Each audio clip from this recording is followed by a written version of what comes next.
Arsala rasulahu bil huda wa dinil haq liyudhhirahu 'alad dini kullihi walau karihal musyrikun. Asyhadu an la ilaha illallah wahdahu la syarikalah wa asyhadu anna Muhammadan abduhu wa rasuluh. Allahumma salli wa sallim wa barik ala Rasulillah sallallahu alaihi wasallam wa ala alihi wa ashabihi ajma'in.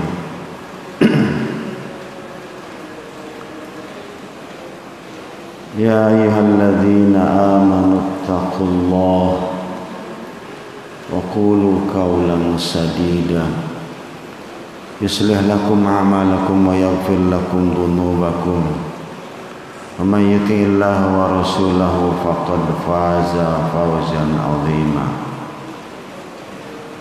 Amma ba'd, fa yaqulullahu ta'ala a'udzu billahi minasy syaithanir rajim. Walillahi ma fis samawati wa ma fil ardh liyajziyal ladzina asa'u bima 'amilu wa yajziyal ladzina ahsanu bil husna. Al-ayat. Bapak-bapak, ibu-ibu jamaah al-muhajirin yang semoga dirahmati oleh Allah Subhanahu wa taala. Marilah terlebih dahulu kita bersama-sama memanjatkan puji dan syukur atas segala rahmat, nikmat dan karunia Allah, antara lain dipanjangkannya usia kita sampai hari ini dan diberikannya kesempatan kita untuk taat, untuk ibadah kepada Allah Subhanahu wa ta'ala. Dan mari kita sampaikan salam dan salawat pula kepada Rasulullah sallallahu alaihi wasallam. Sebelum kita melanjutkan kepada kajian kita di Ahad pertama di masjid kita,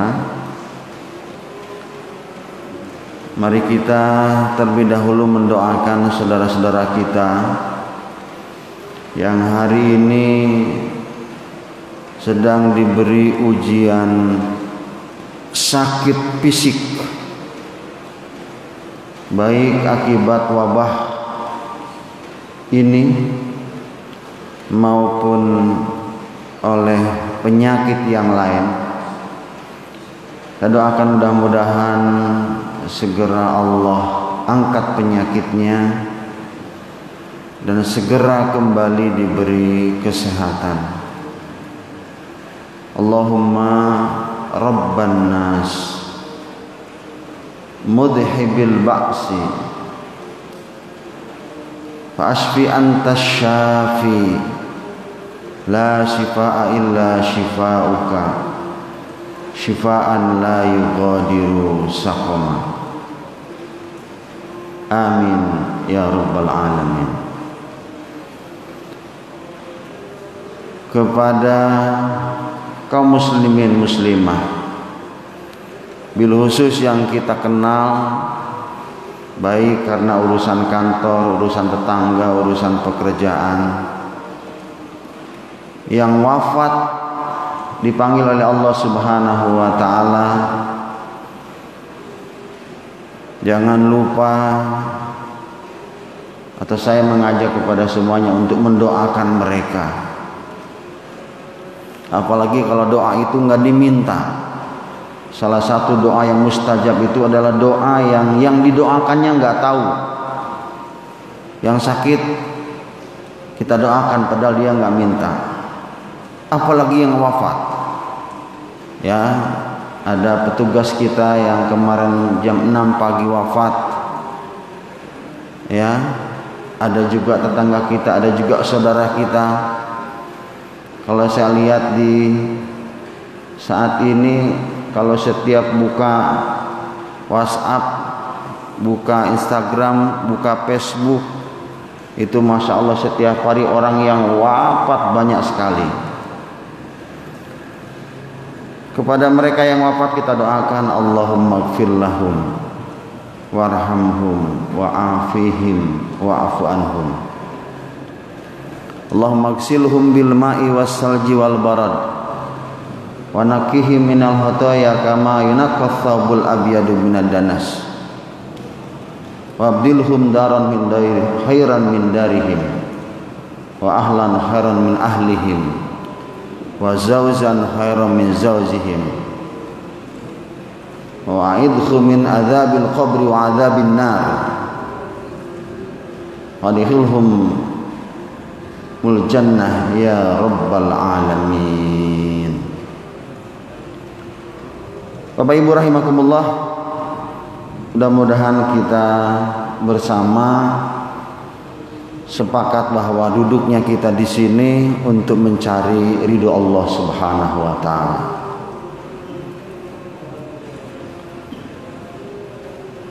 Beberapa bulan kita banyak gangguan, terutama di pekan pertama. Jadi seingat saya udah 3 kali kita absen, dan kita masih berada di surah An-Najm, surat ke-53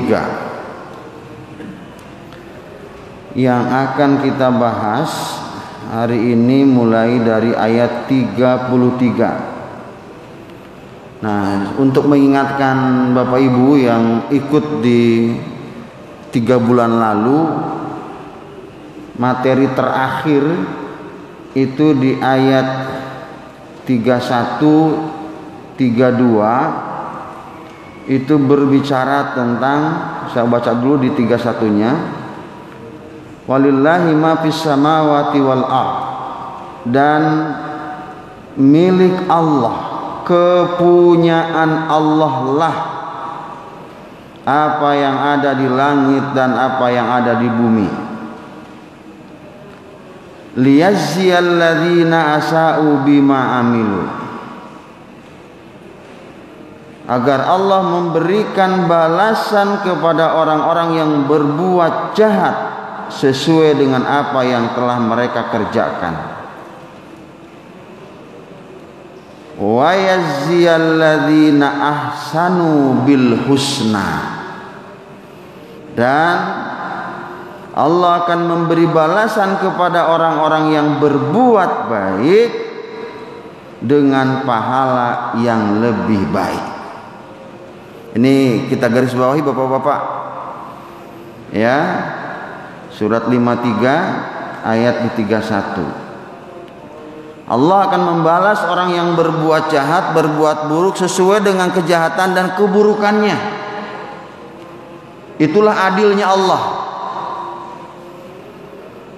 Dan Allah akan membalas, memberi ganjaran, memberi pahala, memberi kebaikan dan berbagai keberkahan kepada orang yang berbuat baik dengan yang lebih baik. Maka ketika kita diberi kebaikan oleh orang lain, jangan diem baik, Pak. Bahasa orang Depok, jangan diem baik. Ya. Jazakumullah khairan katsira. Semoga Allah membalasmu dengan kebaikan yang banyak. Jazakumullahu khair. Jazakallah ahsanal jazaa. Ini sunnah yang mengikuti perintah Allah, karena Allah memberikan kebaikan. Siapa yang berbuat baik, Allah berikan pahala yang lebih baik, bukan yang sama. Nah, lalu diurai, Pak, supaya nyambung materinya. Siapa sih yang berbuat baik itu? Kan gitu pertanyaannya. Enak tuh kalau ngaji tafsir. Lalu diurai di ayat 32. Itu uraian, siapa sih yang berbuat baik? Jangan ngaku jadi orang baik, jangan ngaku jadi orang soleh. Ayo bercermin dengan Quran. Bisa kita bercermin. Ya, orang baik, orang yang berbuat baik itu adalah orang alladzina yajtanibuna kabairal ismi wal fawahisa illal lamam. Ya, yakni mereka yang menjauhi dosa-dosa besar dan perbuatan keji. Pak, jadi orang baik itu orang yang menjauhi dosa-dosa besar. Zina, judi, mabuk, khamr, itu dosa besar semua. Apalagi pada dosa besar. Memutuskan silaturahmi dosa besar, Pak. Bertengkar dosa besar tuh. Ya, menyekutukan Allah dosa besar. Durhaka kepada orang tua dosa besar. Jadi orang baik itu adalah orang yang menjauhkan dirinya dari dosa-dosa besar. Nah, udah saya bahas, ini hanya mengingatkan saja. Ya. Kecuali, ini ada kecuali ini, Masya Allah nih. Illal lamam. Kecuali ya kesalahan-kesalahan kecil. Masya Allah ya, ya manusia Pak. Manusia, tempat lupa, tempat salah, ya. Bapak-bapak kan merasa jadi manusia, merasa jadi malaikat. Kalau merasa jadi manusia, ini ayat betul-betul menusuk ke dalam hati kita. Ya Allah, ada orang yang diplot di dalam tanaman yang baik. Namanya manusia, ada aja jatuh kepada hal yang kecil, dosa kecil. Bahkan kita sering melihat, mengenal banyak sosok orang besar, ternyata masa lalunya kelam. Jadi mubalik hebat, diikuti oleh banyak orang, ternyata masa kelamnya, masa lalunya kelam. Ini ayat ini Masya Allah. Kecuali dosa kecil. Nah ini Pak, makanya harus rajin ibadah pada dosa kecil tuh. Ini karena orang masjid, saya tinggal nyambung hadis saja pasti paham. Misalnya gini, al jum'atu ilal jum'ati, kan gitu dalam hadis. Dari Jum'ah Pak Haji Burdi ke Jum'ah berikutnya mukaffaratun, akan diampuni dosanya oleh Allah. Dosa yang mana? Ini jawabannya Pak. Dosa kecil. Ya kalau dosa sama orang tua nggak bisa bawain Jumat dia dari jam 9 pagi. Nunggu sampai zuhur, keluar jam 1. Di masjid zikir terus, tapi orang tua dimaki-maki, disakiti, nggak bisa Pak. Nah jangan salah paham. Itu yang dimaksud dengan hadis tadi. As-shalawatul khamsu, sholat yang 5 waktu. Jadi sekarang kita subuh, iya kan, sampai zuhur. Nah setelah kita keluar beraktivitas kemana-mana, pasti Pak kena lamam, kena dosa kecil mah ada tuh. Allah sediakan sholat zuhur untuk kita bertaubat, membersihkan diri. Habis zuhur ada lagi dosa yang diperbuat, Allah sediakan sholat asar. Habis asar masih ada lagi dosa kita perbuat yang kecil-kecil, ketemu dia sholat maghrib. Dari maghrib walaupun sebentar ada aja dosa, Allah sediakan sholat isya. Dari isya Allah sediakan sholat subuh. Jadi sholat yang 5 waktu itu, dari sholat ke sholat berikutnya mukaffaratun, jadi kifarat. Untuk dosa yang mana? Ini jawabannya. dosa lamam, dosa kecil, Pak. Masya Allah. Al umratu ilal umroh, dari umroh ke umroh lagi, itu juga dosa kecil, Pak. Ya, ya paham sampai situ ya, Pak ya. Nah, kita terusin. Jadi orang yang baik tuh orang yang menghindari, menjauhi dosa-dosa besar. Ya. Kalau dia melalaikan sholat, ya, mengabaikan sholat, itu bukan dosa kecil lagi, itu mah dosa gede itu mah.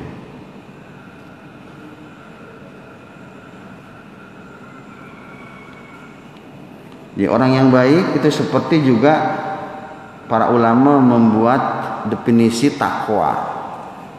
Apa itu?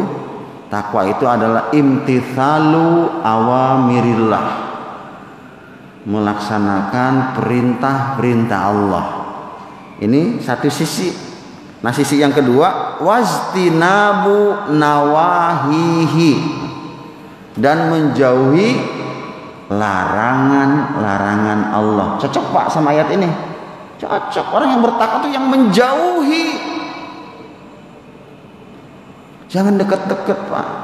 Kayak ayat wala taqrabuz zina, jangan mendekati zina. Mendekati aja enggak boleh. Bukan jangan berbuat zina, jangan mendekati. Semua indikator, semua usaha, semua sarana, semua prasarana yang bisa mendekati kepada zina itu sudah dilarang.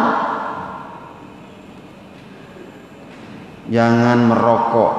Nah, kalau bikin api unggun boleh nggak?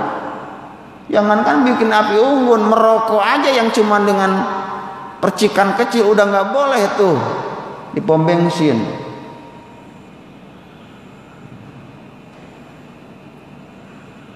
Kita teruskan sedikit. Inna rabbaka wasi'ul maghfirah. Sesungguhnya Rabbmu.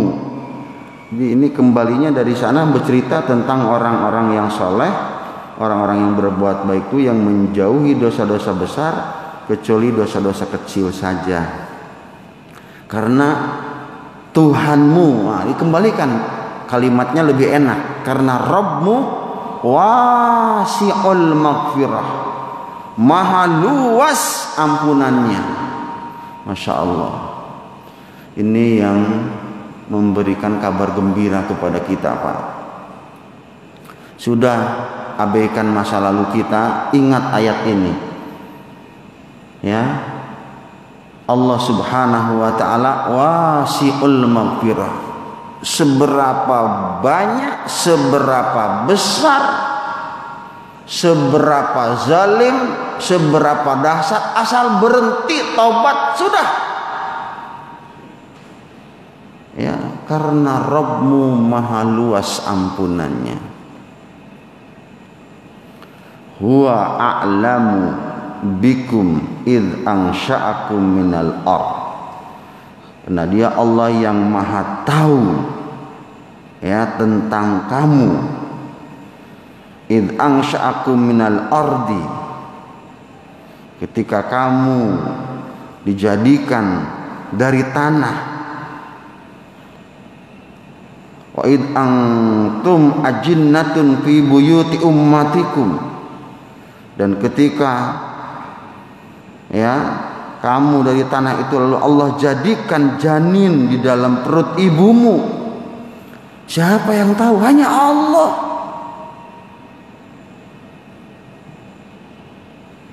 Maka pesan Allah setelah memberikan alasan kepada kita bahwa Allah maha luas ampunannya, Allah yang paling tahu kondisimu sejak kamu dari tanah menghasilkan berbagai buah-buahan, benih, buah dan macam-macam, lalu dimakan oleh seseorang, jadilah saripati dalam dirinya, jadilah nutfah, jadilah sperma ketemu zat telur, jadilah janin. Allah yang paling tahu. Fala tuzakku anfusakum huwa a'lamu bimanittaqo. Ini garis bawahi pesannya.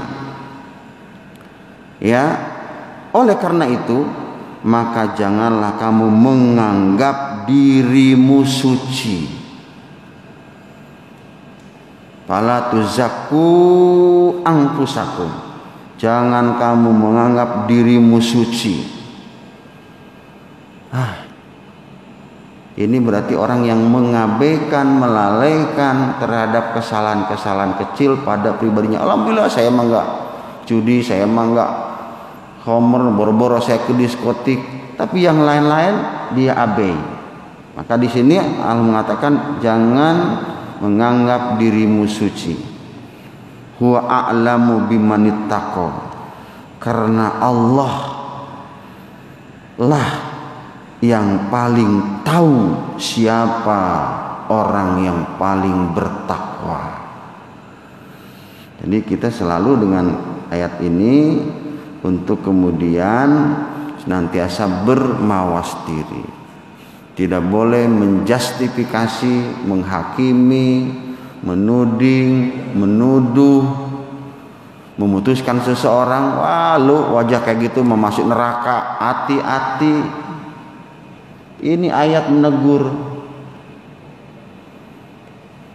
Dulu kagak pernah ke masjid, udah yakin di neraka. Enggak bisa kita memutuskan seperti itu. Ya. Kalau kita tahu itu muslim, maka doanya doa istirja sama. Innalillahi wa inna ilaihi rajiun. Doakan oleh kita, Allahumma gfir lahum warhamhum wa'afihi wa'fu anhum wa'aqim nuzulahum. Doanya doakan oleh kita. Ya. Bapak-bapak, di kitab besar Riyadhus Shalihin bab pertama tentang taubat, itu hadisnya sahih mutawatir, menceritakan tentang orang brengsek. Kalau bahasa sekarang orang brengsek. Gimana nggak brengsek? Ngebunuh bukan 1, 2, 99. Ya, ternyata nuranina masih terbuka. Pengen tobat ya. Tanya kepada seseorang, cuman salah dia bertanya. Nanya ke orang yang tadi tuh, orang yang sombong, karena nanya ke rahib, wah mana mungkin dosa kamu 99 diampuni. Satu orang membunuh aja sama dengan membunuh manusia di langit dan bumi. Kamu 99. Kata rahib itu. Marah memang ini orang brengsek. Dibunuh nih akhirnya si rahib ini. Setelah membunuh genap jadi 100. Ya. Tapi keluar lagi nuraninya, nih hati bersihnya keluar. Aduh, saya mau tobat aja Nah yang kedua ini dia bertanya benar. Cari orang yang berilmu bertanya itu. Ya, ketemu orang yang berilmu, Tuhan saya pengen taubat tapi dosa saya banyak banget. Apa dosanya? Gini. Wah, Allah pasti mengampuni. Lebih dari itu Allah pasti mengampunimu. Legalah orang ini. Syaratnya kamu harus hijrah, pindah lingkungan, ya, pindah kebiasaan. Pergi kamu ke kampung sebelah sana. Pergi Pak, pergi. Memang usianya sampai di situ, wafat di tengah jalan. Nah, saya ingin katakan di sini itu salah satu contoh. Dia belum sholat, dia belum ngaji, dia belum zakat, dia belum puasa, orang brengsek terus. Ini kejadian sama dengan di zaman Rasul, Pak. Dia belum ngaji, dia belum sholat, dia belum zakat, dia belum jihad, tapi masuk surga duluan. Iri nggak kita, Pak? Kenapa? Begitu dia sadar dia masuk Islam, ya, belum ikut apa-apa, datang ajalnya, wafat dia, masuk surga dia, karena terhapus semua kesyirikannya, semua keburukannya ketika dia menyatakan bersyahadat dan masuk Islam. Masya Allah. Baik, ini materi paling akhir ya untuk bagi kita semua menjadi nasihat. Kita jauhi dosa-dosa besar, dosa-dosa kecil, jangan anggap remeh, jangan anggap enteng. Antar sama sholat kita, antar sama Jumat kita, jangan. Dosa itu jangan dianggap kecil. Semua harus anggap dosa sama besar. Supaya apa? Supaya kita berhati-hati dan mau menjauh.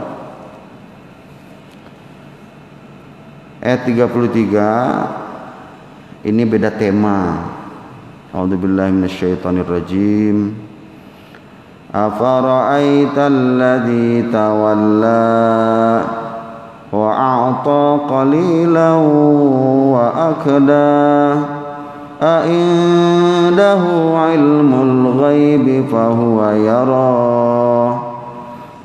am lam yunabba bima fi suhufi Musa wa Ibrahim alladhi waffa alla taziru waziratu wizra ukhra wa allaysa lil insani illa ma sa'a wa anna sa'yahu sawfa yura thumma yujjahul jazaa'al awfa. Coba kita sampai ayat 41 dulu ya. Allah berfirman, afara'aital ladzi tawalla, maka tidaklah engkau melihat orang yang berpaling. Jadi istifham inkariyah kepada Rasul, tidak engkau perhatikan orang yang berpaling dari Al-Quran, berpaling dari kebenaran, berpaling dari hak. Wa a'ta qalilan wa akda, dia memberikan sedikit dari yang pernah ia janjikan dan dia menahan sisanya. Bulan depan tak bayar ya utang ya. Begitu sampai waktunya utangnya 50 juta. Aduh, saya baru ada 10 juta. Padahal uang 40 juta ada. Disimpan lagi. Udah janji, ada ditahan-tahan. Wa a'ta qalilan wa akda a'indahu ilmul ghaibi fahuwa yara. Apakah dia mempunyai ilmu tentang yang gaib sehingga dia dapat melihatnya? Bulan depan aja, soal bulan depan dah. Begitu yakin dia bulan depan masih hidup dia. Utangnya kagak dibayar-bayar. Ya, ditangguhin lagi 4 bulan depan. Disindir oleh ayat Al-Qur'an. Apa dia tahu bahwa sampai bulan depan terus udah mau bayar utang nanti di bulan depan aja? Sama dengan sebagian orang yang mengatakan, kenapa Pak jadi begini suaranya? Nanti dah kalau sudah pensiun full saya di masjid. Emang yakin tahu bahwa usiamu sampai pensiun sana? Itu sama disindir sama ayat ini. Atau anak-anak kalau udah nikah semua dah, udah kita bisa konsen dah buat akhirat dah, gitu ya. Selalu ada alasan yang dipakai untuk pembenaran ketika kita lalai. Am lam yunabba bima suhufi Musa, apakah belum diberitakan, apakah belum sampai kepada mereka ya tentang apa yang ada di dalam lembaran-lembaran suci yang diturunkan kepada Nabi Musa. Wa Ibrahim alladzi waffa, dan lembaran-lembaran yang dalam suhuf Ibrahim, ya, yang telah disempurnakan oleh Ibrahim. Alla taziru waziratu wizra ukhra, yakni salah satu isinya itu adalah yang seperti dengan Al-Quran, bahwa seseorang yang berdosa tidak akan memikul dosa orang lain. Alla taziru waziratu wizra ukhra, bahwa seseorang yang berdosa tidak akan memikul dosa orang lain. Wa allaisa lil insani illa ma sa'a, karena sesungguhnya manusia hanya akan memperoleh apa yang telah ia usahakan. Wa anna sa'yahu sawfa yura, dan sesungguhnya usahanya itu kelak akan diperlihatkan. Summa yujzahul jazaa'al awfa, kemudian akan diberi balasan kepadanya dengan balasan yang paling sempurna. Bapak Ibu, untuk melihat ayat 33, 34, 35, 36, 37, 3 sampai 37. Kita baca tafsirnya. Menurut Imam Mujahid dari Ibnu Zaid bercerita tentang asbabun nuzul, peristiwa, ya, yakni peristiwa Walid bin Mughirah. Dia telah mendengar bacaan dari ayat dari Nabi dan selalu mendampingi beliau dan menerima nasihat-nasihat beliau, sehingga hatinya tertarik kepada Islam dan Nabi juga mengharapkan keimanannya. Jadi ini asbabun nuzulnya. Ada seorang yang bernama Walid bin Mughirah, ya, jadi belajar dulu nih kasusnya, dengerin Nabi ngaji, dengerin nasihatnya, sudah mulai tertarik nih. Namun ada seorang musyrik yang mengetahui keadaan Walid, lalu mencelanya dan mengatakannya, ya, kamu itu kan pembesar, kamu itu anak dari seorang tokoh, kenapa ikut-ikutan? Kenapa ikut mencela agama nenek moyangmu? Wah, banyaklah, dan sejumlah kalimat-kalimat yang intinya mencela kepada Walid, ya, sampai dia mengatakan kembali kepada agamamu dan terus berpegang padanya. Ya, kata orang ini, kata si Quraisy ini, si musyrik ini, saya akan menanggung semua yang mengkhawatirkanmu di akhirat nanti, dengan imbalan engkau diberikan kepadaku sesuatu. Nah, ini Walid nih setuju, mau ditanggung dosanya. Ya udah deh, kalau begitu saya tetap dengan agama ini, saya nggak ikut Muhammad, ya, tapi lu tanggung dosa gua.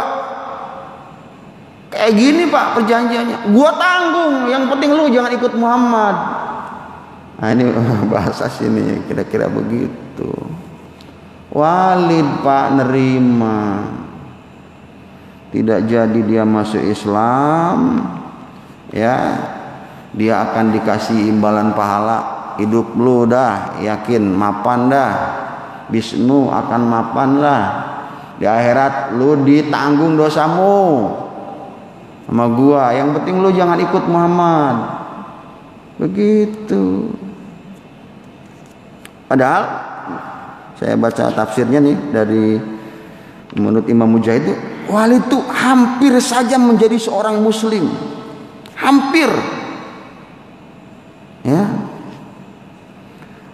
Tapi lalu seorang setan manusia menggodanya agar ia tidak menerima ajakan dari Rasul dan dia kembali kepada agama nenek moyangnya. Dan dia lebih diyakinkan lagi oleh seorang musyrik tadi, dosamu akan gua tanggung. Ya. Begitu, Pak.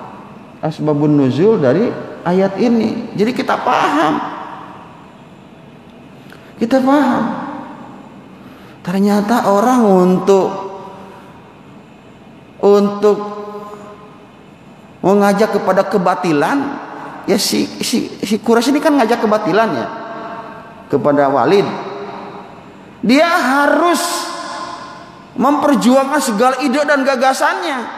Dibujuknya Walid, setelah dibujuknya disiapkan harta benda, gua tanggung lo bisnismu, lancar nih, kasih modal, dan nggak tanggung-tanggung, di akhirat gua tanggung dosamu. Ini orang untuk ngajak neraka aja kayak gini, Pak. Masya Allah, ada yang kayak gini. Makanya generasi kayak gini jangan aneh, Pak. Ada sampai sekarang. Kita disinggung ada ini, ya, kisah yang menghalangi Walid. Dan akhirnya memang Walid nggak masuk Islam. Gitu. Nah, itu seperti itu. Maka, kalau ini kalimatnya secara umum. Pada ayat ke-38-nya kalimatnya lebih umum. Ya, walaupun secara asbabun nuzul itu kisahnya ke si Walid bin Mughirah. Alla taziru waziratu wizra ukhra. Jadi walaupun asbabun nuzulnya kepada kasus itu, tetapi ayat ini secara umum bicaranya. Makanya ulama mengatakan al ibratu bi umumil lafdz bila bi khususis sabab. Pelajaran dari Al-Quran itu dilihat dari keumuman lafadznya, bukan pada kasus per kasus. Seseorang tidak akan memikul dosa orang lain. Ini menjawab kasus itu. Di akhirat tuh nafsi-nafsi. Setiap orang mengerjakan dosa, kekafirannya, kemaksiatannya, maka dia sendiri yang memikul dosanya. Tidak akan dipikulkan oleh orang lain. Dipertegas di surah Al-Fatir, surah 35 ayat yang ke-18. Wa in tad'u muthqalatun ila himliha la yuhmal minhu syai'un walau kana dza qurba. Jika seseorang dibebani berat dosanya memanggil orang lain, ya, entah itu anaknya, entah itu istrinya, entah itu suaminya, entah itu sahabatnya, seorang yang telah berat dengan dosanya, ya, tidak akan bisa untuk memikul beban itu, ya, dipikulkan kepada yang lain, walau kana dza qurba, walaupun kepada kerabat. Ini jawabannya ada di surah Abasa, ya, fa idza ja'atis shahhah yauma yafirul mar'u min akhihi wa ummihi wa abihi wa sahibatihi wa bani. Di hari kiamat itu, di saat penghitungan, ya, maka lari seseorang dari saudaranya. Bapak lari dari anaknya, anak lari dari bapaknya, istri lari dari suami, suami lari dari istrinya. Lari. Bagaimana mau mikulin? Kata anaknya, ya ayah yang mikul. Kagak bisa. Ya. Masya Allah. Jadi dia yang berbuat dosa, ya dia yang tanggung dosanya. Emangnya ajaran sebelah, ya, ada dosa keturunan, ya, tahu ajaran sebelah kan? ini sedikit lah, kasih wawasan sedikit. Dalam ajaran sebelah itu ya, bahwa kasus Nabi Adam itu berdosa dan dosanya itu Pak diwariskan. Nah itu keyakinan dusta bohong mereka begitu. Ya. Dan baru apa? Baru seseorang akan ditebus dosanya itu kalau mengakui kehadiran Isa yang menebus dosa itu. Makanya dibaptis. Tebusan dosa. Ya. Para pemuka agama di mereka itu duitnya banyak, Pak. Kenapa? Kan banyak yang nebus dosa. Tuhan, saya 1 tahun ini banyak berbuat dosa. Hitung. Kamu sekian. Makanya duitnya banyak. Pemuka agama di mereka. Ya. Kenapa? Sering nebus dosa. Jadi dia harus nanggung dosa di akhirat. Quran mengatakan alla taziru waziratu wizra ukhra. Seseorang tidak bisa menanggung, memikul dosa orang lain. Bagaimana prinsip Islam? Wa allaisa lil insani illa ma sa'a. Karena sesungguhnya manusia hanya memperoleh apa yang ia usahakan. Nah, kita baca tafsir, agak panjang nih penjelasan ayat ke-39 sampai nanti menyangkut masalah fikih ini. Ya, ayat 39 ini. Suratnya surat tadi 53 ayat ke-39.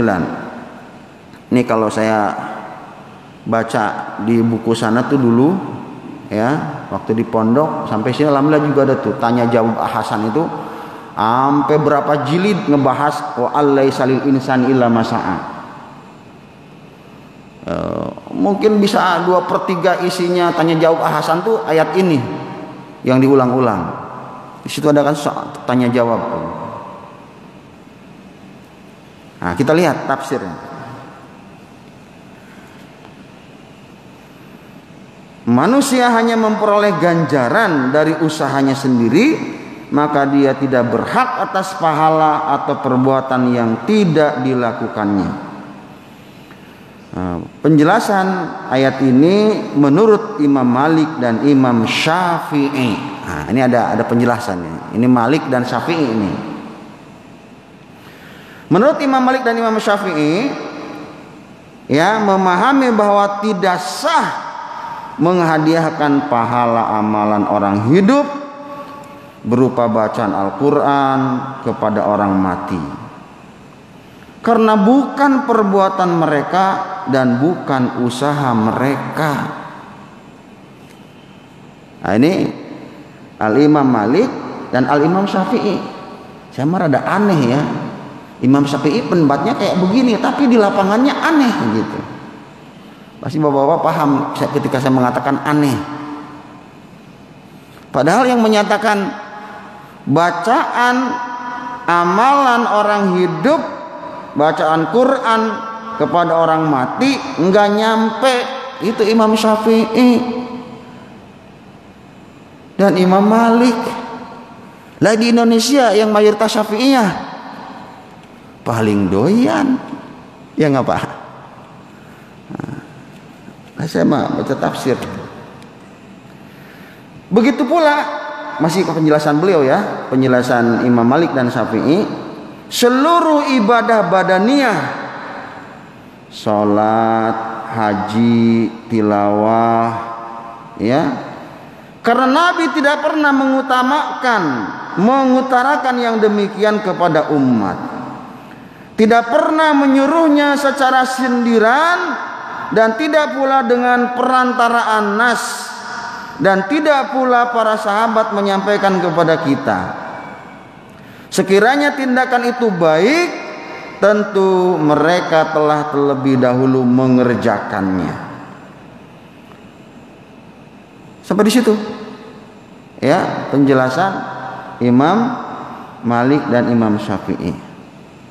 Udah nggak nyampe kalau menurut dua imam ini.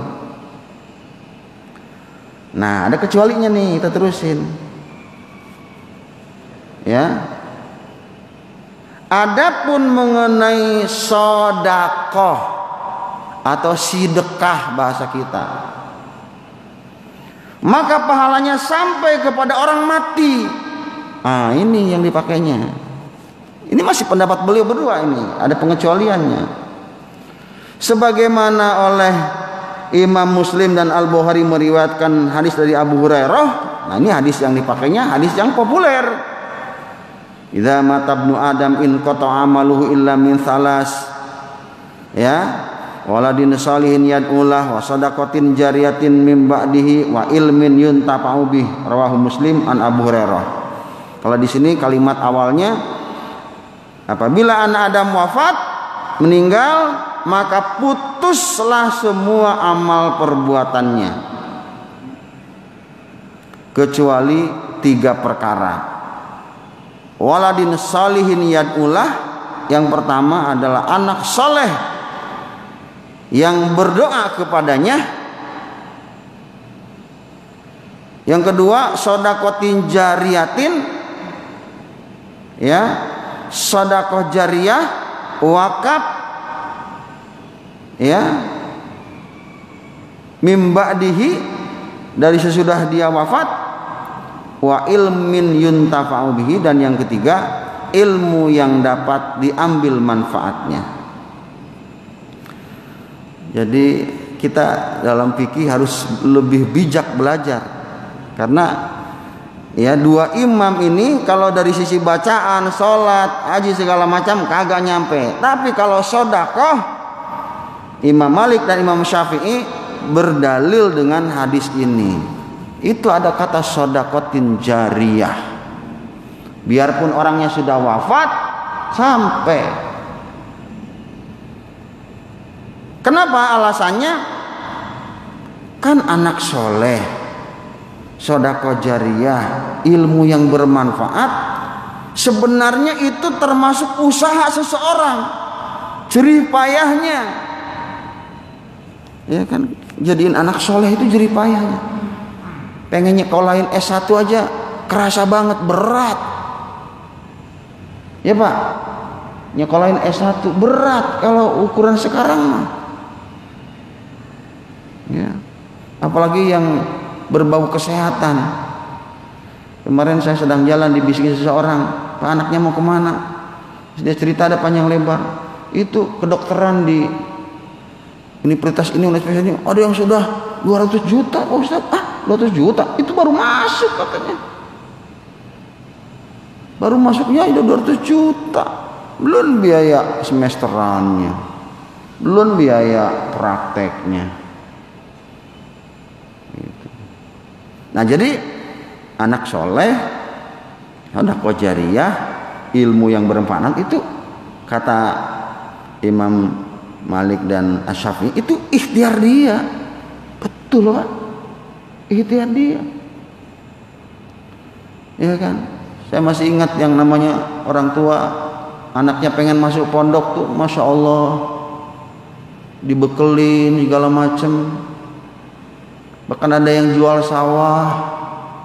Itu ikhtiar orang tua.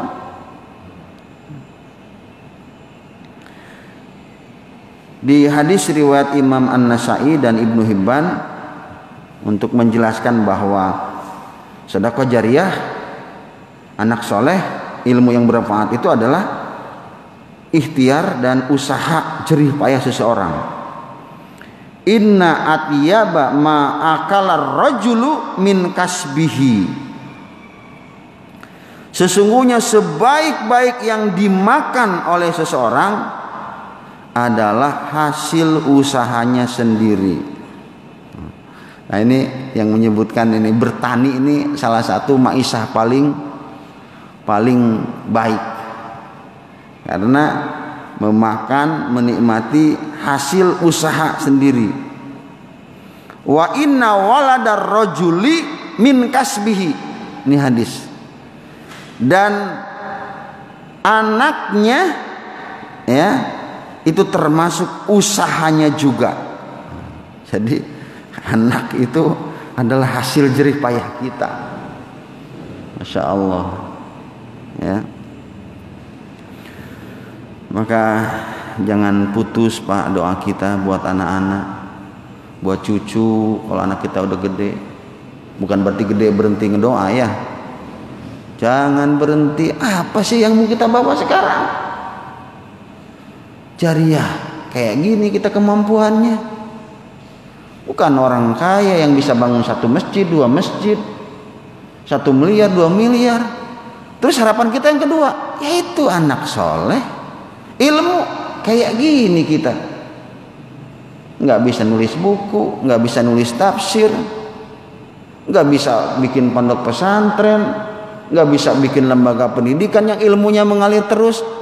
Terus apa yang harapan? Cuman anak Pak.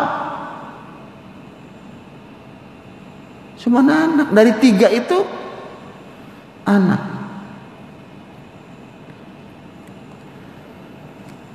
Nah, kedua imam ini menambahkan lagi dalil Pak. Ya, Imam Malik dan Imam Syafi'i menambahkan dalil. Jadi tadi hadis Muslim dari Abu Hurairah, dan hadis Nasai dan Ibnu Hibban, dan surat Yasin surah 36 ayat ke-12. Sedekah jariyah atau wakaf itu adalah bekas usaha seseorang. Beliau kasih dalil ayat ini, inna nahnu nuhyil mauta wa naktubu ma qaddamu wa atharahum athar. Allah berfirman, sungguh kami yang menghidupkan orang-orang yang wafat, yang sudah mati, dan kamilah yang mencatat wa naktubu ma qaddamu, apa yang telah mereka kerjakan, wa atharahum, dan athar bekas-bekas mereka tinggalkan. Nah, ini dalilnya. Wa atharahum, dan yang Allah catat itu yang diamalkan dan yang bekas-bekas. Yang bekas-bekas. Athar. Nah, jariyah, wakaf itu athar. Ya. Jadi bekas-bekas yang kita tinggalkan ketika seseorang sudah wafat.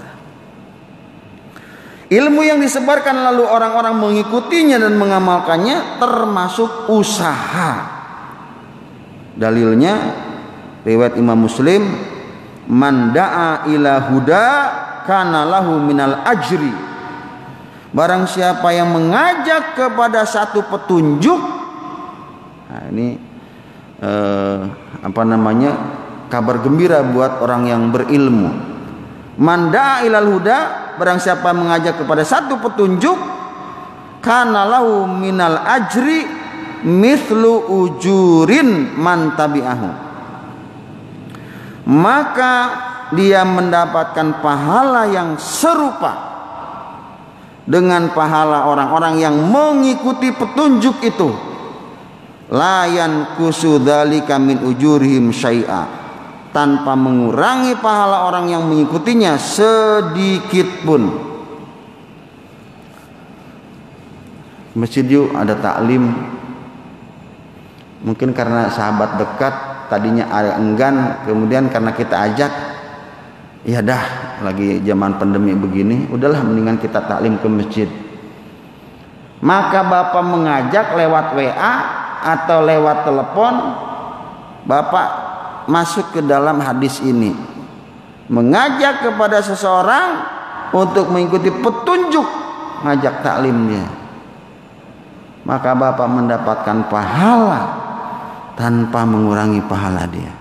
Masya Allah. Jadi ini adalah pendapat pertama. Yang dikecualikan apa Pak? Sedekah Pak. Ya, tadi kita sedekah. Jadi kalau bacaan, kira-kira begini, kalau saya boleh memberikan contoh, kan masih ada tuh kalau kita hadir di salah satu kegiatan, orang setelah baca macam-macam tuh ada kalimat akhirnya ini yang mungkin harus dikritisinya, yang mereka lupa. Allahumma balligh thawaba ma qara'nahu. Nah, ini ada ini nih yang harus dikritisi. Ya Allah, sampaikanlah pahala yang sudah kita baca, gitu. Kalau yang ngerti bahasa Arab saya cuma senyum aja. Nah, ini yang menurut ya Imam Syafi'i nggak nyampe malah justru, tapi diparake. Allahumma balligh ma qara'nahu. Ya Allah, sampaikanlah pahala bacaan yang udah kita baca. Baca Yasin, baca macam-macam. Saya ketika awal-awal di sini menyampaikannya pelan-pelan. Pak, ayo kita baca, nggak apa-apa Yasin awal dulu. Baca Yasin itu pahalanya buat kita. Itu bahasa saya tuh di awal-awal. Saya mah nggak langsung hantam, nggak langsung nuduh, nggak langsung bid'ahin. Ya. Terus setelah itu, setelah kita baca Quran, kita berdoa. Dan doa mah boleh. Tuh pelan-pelan tuh saya nyampeinnya tuh. Pelan-pelan.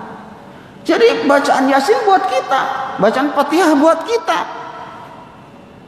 Nah, yang kedua, kenapa enggak langsung saya larang itu orang baca segala macam? Baca itu kan baca Quran, berpahala, beramal soleh. Nah, setelah kita beramal soleh, kita berdoa yuk. Boleh seperti itu. Yang disalahkan oleh Imam Syafi'i, ya, dan Imam Malik di sini adalah mengirimkan bacaan. Mengirimkan bacaan. Itu baru pendapat dua imam, Pak. Kita baca lagi pendapat imam yang lain. Sedangkan Imam Ahmad bin Hambal dan sebagian besar Asy-Syafi'i pengikut nih. Kalau tadi imamnya, kalau sekarang Imam Ahmad bin Hambal dan sebagian besar pengikut Syafi'i, pengikut bisa jadi nggak sama yang diikutinya, berpendapat bahwa pahala bacaan sampai kepada orang yang mati bila bacaan itu tidak dibayar. Garis bawah itu. Ini saya bacain ini. Ya, kata Ahmad dan sebagian Syafi'iyah, bacaan sampai, tapi syaratnya bacaan tidak dibayar. Bukan yang dikontrakin, Pak. Pak Ustadz mau berapa juta? Dibalik nih, kalau nggak salah Ustadz yang ngomong sama dia. Pak, mau 3 malam, mau 7 malam, mau 40 malam. Katanya di sebagian tempat, Pak, saya nggak ceritain, nggak nyebutin tempatnya. Di sebagian tempat masih ada yang kayak gitu katanya. Kalau anaknya kaya, Pak Ustadz, 40 malam aja Pak Ustadz. Dihitung bawa kalkulatornya, ambil dia kalkulator.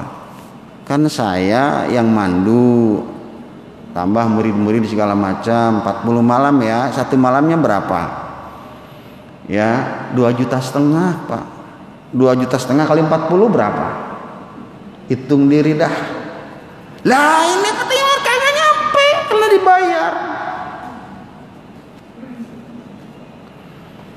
Lah itu saya tahun 80 ya, 82, 85 itu masih menyaksikan, tapi bukan di kampung sayanya langsung, Pak.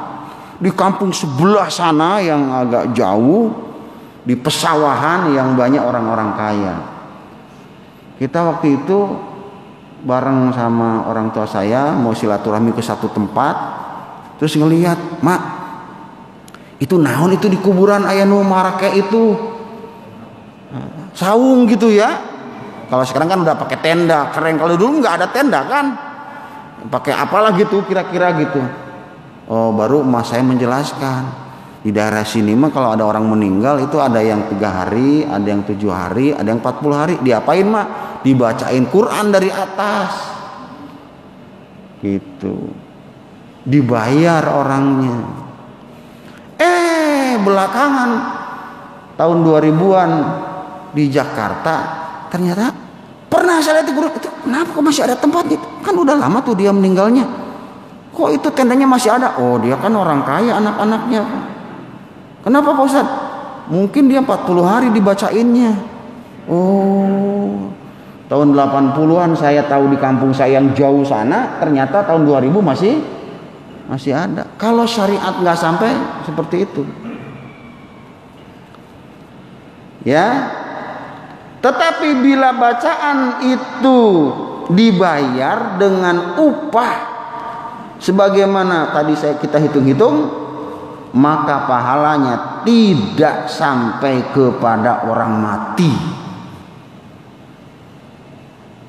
Karena haram mengambil upah untuk membaca Al-Quran meskipun boleh mengambil upah untuk mengajarinya. Ini beda ya, harus bedakan Bapak-bapak. Ngambil upah karena bacain buat orang mati, dan ngambil upah karena dia mengajar Quran, beda. Harus dibedain. Ini juga langsung dibedain. Kecuali orang yang mengambil upah karena mengajarkan Al-Quran, guru-guru Al-Quran itu sah karena mengajarnya. Kalau tadi kan membayar bacaannya.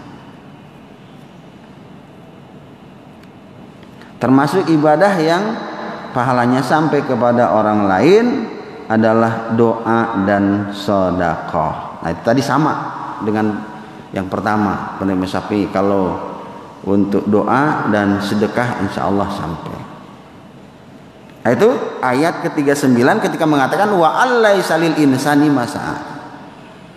Seseorang manusia tidak akan memperoleh apa yang telah dia usahakan, hanya memperoleh apa yang dia usahakan. Makanya ya terserah kepada Bapak, kan saya cuma bacain aja tadi 2 penjelasan ya, apakah yang Imam Ahmad dengan pengikut Syafi'i itu pun pakai syarat Pak, sampai sih tapi jangan dibayar, itu pakai syarat ya. Mungkin yang takziah ya, kalau pakai pendapatnya yang takziah, nggak ada makan nggak ada minum, udah doain pulang. Tapi kalau yang dibayar ini nggak nyampe, justru saya heran gitu.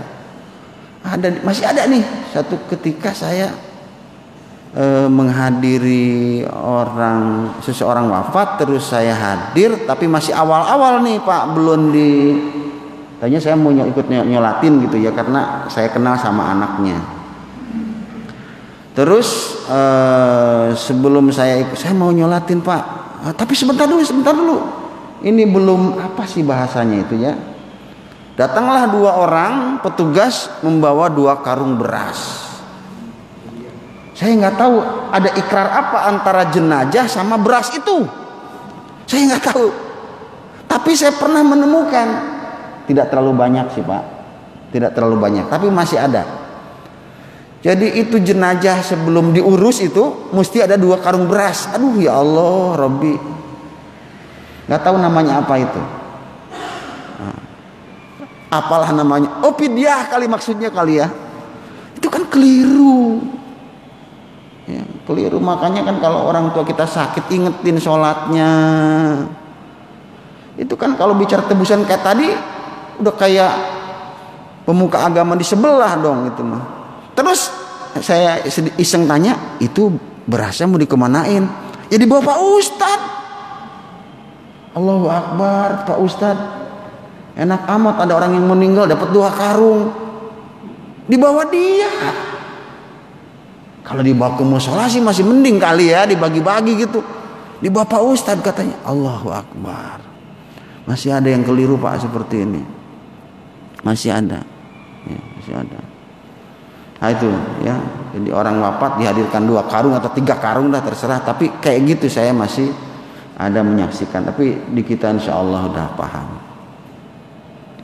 Waktunya udah siang Pak, jadi sampai ayat ini saja. Sesampainya jadi sampai ayat 39 ya. Ada pertanyaan? Ada Pak Ustaz. Oh silakan. Ini ayat 38.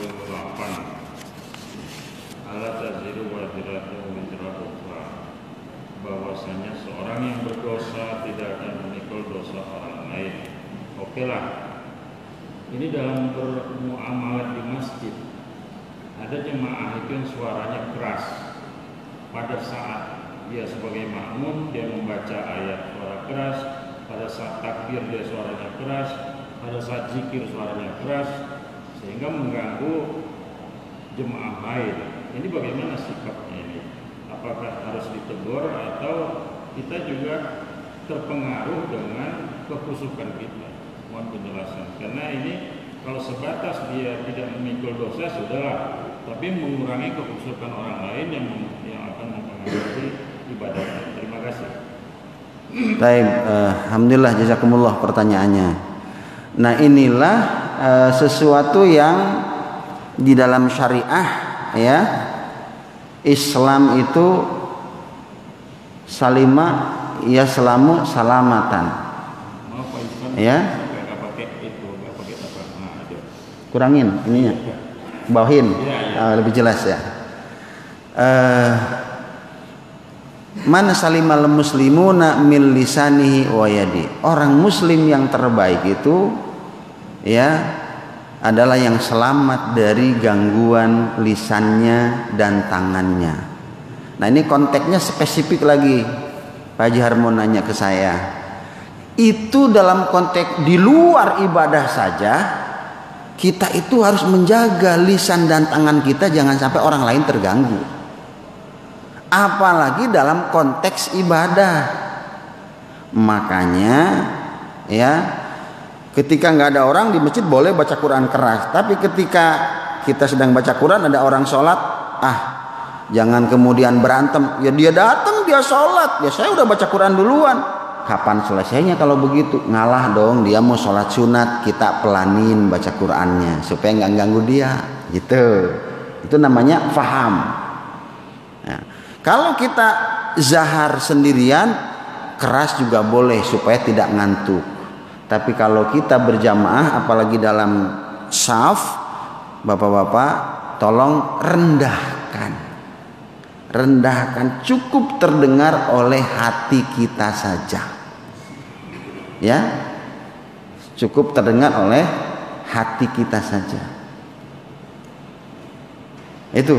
Jadi, karena apa? Tadi untuk urusan di luar saja, muslim yang baik, yang orang lain selamat dari tangannya dan lisannya. Ini ada lisan kita padahal kita lagi berdoa nih, tapi orang lain terganggu. Nah, itu maksudnya.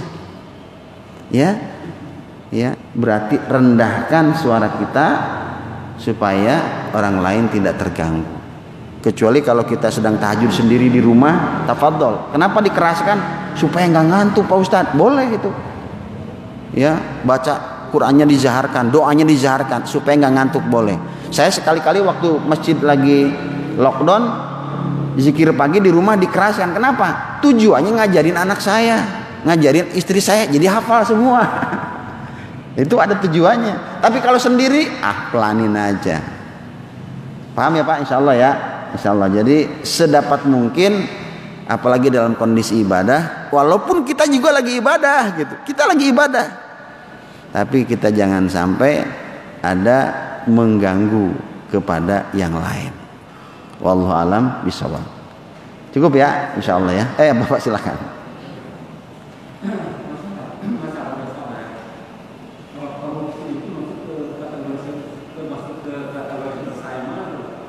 Dosa besar Pak.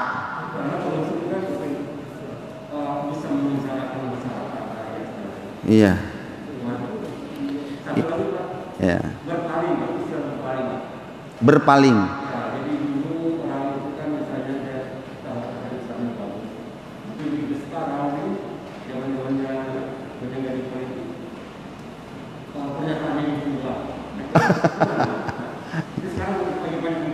Masya Allah. Pak Epen nanyanya tajam banget ya. Yang pertama, ya dosa besar, Pak. Itu mah menyangkut tadi kabairul dosa-dosa besar dan kekejian, itu melibatkan orang lain. Banyak hak orang-orang yang terlampas, banyak orang-orang yang terzalimi akibat korupsi dia. Itu jelas dosa besar. Ya. Yang kedua, ya, tentang berpaling. Di sini kan Allah Maha tahu. Ya, Allah Maha tahu, apalagi berbeda pernyataan pertama dengan pernyataan yang kedua. Beda kasusnya kalau para imam. Dulu fatwanya begini, sekarang begini. Itu ada alasannya kalau imam mujtahid. Tapi kalau sekarang siapa yang jadi imam mujtahid? Enggak ada, kecuali ijtima ulama, yaitu ijma. Misalnya MUI. Kalau MUI bukan sendiri kan? Kalau MUI sendiri. Kayak gini, ada orang yang punya pendapat, dikirim ceramahnya di mana-mana. Dan kemarin sudah ditanyakan oleh salah seorang jamaah di sini, itu ada orang yang mendoakan husnul khotimah, boleh apa enggak? Saya bilang orang yang ceramah itu pendapat beliau, sah-sah saja. Tapi kalau dirunut secara keterangan, mendoakan kebaikan itu boleh, gitu. Nah, kira-kira seperti itu. Jadi soal berpaling, ya, itu dikembalikan kepada pribadinya. Ya, kalau dia malah kembali kepada keburukan, maka dia akan mendapatkan keburukan itu. Kalau dia menarik, saya dulu begitu, sekarang saya bertaubat, itu namanya orang baik, insya Allah.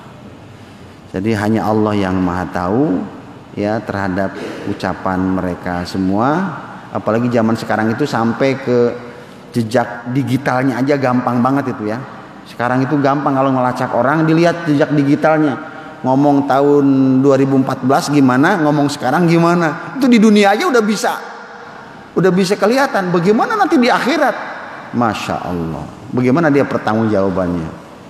Ya, kita serahkan kepada Allah. Mudah-mudahan dia segera mendapatkan petunjuk dari Allah Subhanahu Wa Taala. Itu ya Pak, ya. Subhanakallahumma bihamdika asyhadu an la ilaha illa anta astaghfiruka wa atubu ilaik. Wassalamualaikum warahmatullahi wabarakatuh.